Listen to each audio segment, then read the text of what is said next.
Hey, what's going on? It's your boy DAREDEVIL, and today we're going to talk a little bit about comic collecting goals and what my goals are for my collection here in 2023. If you want to see what my goals are, stay tuned to the video.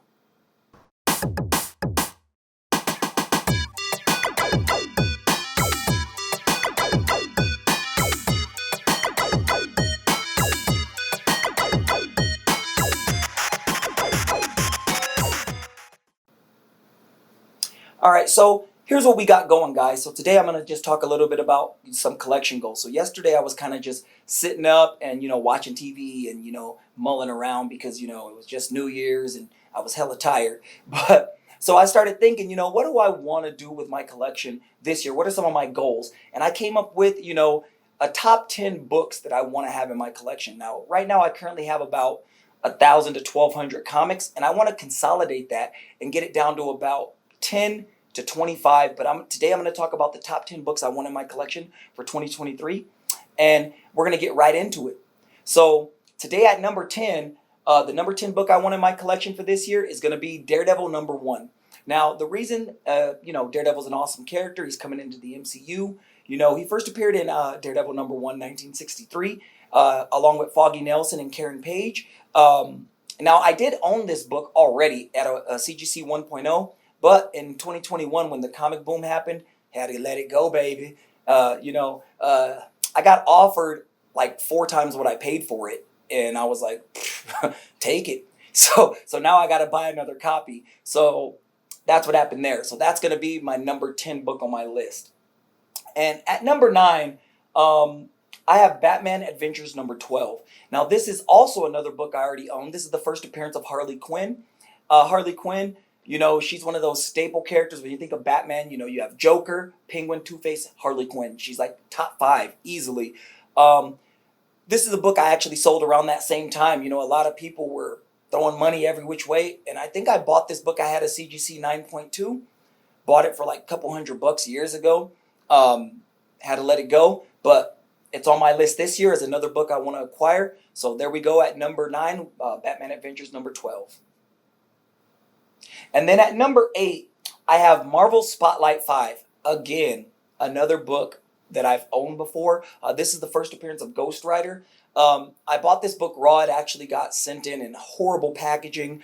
It came through Kearney, New Jersey. That's another story I'll have to talk to you guys about it for another day. The package was all wrinkled up. In the pictures, it looked like it was probably going to be a 5 to a 6.0. When I got it in, it was bent. It was literally in a manila folder with no cardboard, no backing board, nothing. It was just in a manila folder. I sent it to CGC, got a 3.0. But this year I'm looking to, buy another copy of that, add it to the collection. And at number 7, what I have is Fantastic Four #52, which is the first appearance of Black Panther. Now, again, this is a book I sold during the comic boom back in like 2021, early 2022. This book is very significant. Black Panther, he's an awesome character. Too bad Chadwick Boseman passed away. Rest in peace. But, Black Panther 2 had just come out maybe a couple months ago. It was an awesome movie. They did a great job. They debuted Namor in there. Shuri took over. What can I say about Fantastic Four #52? That's one that I think everybody should have in their collection long term. And for me, that's where I'm at with it. I'm going to keep it in the collection long term once I get it again. And so at number 6, now this is one of my favorite, groups of characters. This is Teenage Mutant Ninja Turtles #1. Now, I currently own a 4th print and then also a 5th print, but I'm talking about like the first print. Now, I would even go for a 2nd or 3rd print because it has the original cover as the first print. But, the 4th print, it says reprint of Teenage Mutant Ninja Turtles #1 across the top. It's the color cover. And then the 5th print, you got the red cover with, Shredder and Splinter on it. The 3rd print, 1st and 2nd print, like those are like classic. That's a classic cover. And, Peter Laird, Kevin Eastman goodness. First appearance of the Ninja Turtles, first appearance of Splinter, first appearance of the Shredder, and also the death of the Shredder. But, that's one of those books that I feel like I need in my collection long term. So that's going to be my number 6 book. Now we're going to get down into the top 5. Okay, these are the big boy books. These are books that I want to definitely try to go out and acquire this year for my collection. Number 5, I have Hulk 181.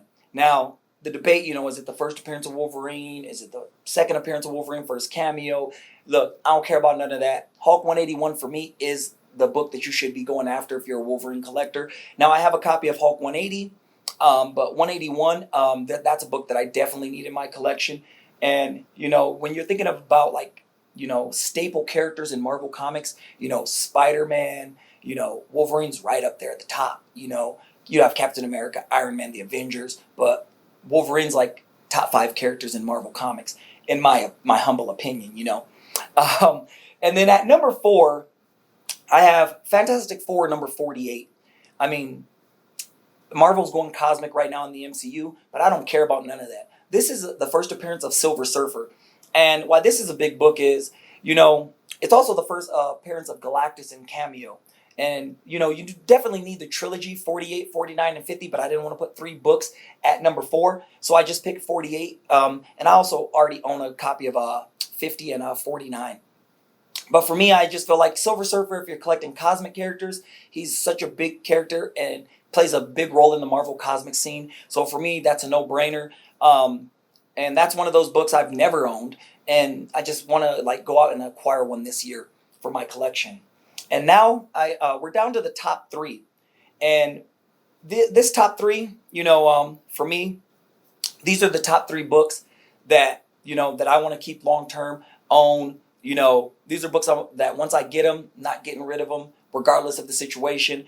So for me, number 3 on my list is going to be Giant Size X-Men number 1. And this is the first appearance of Colossus, first appearance of Storm, first appearance of Nightcrawler, first appearance of Thunderbird. It's also the second full appearance of Wolverine. Now, I've owned this book. I actually bought 2 copies of it years ago.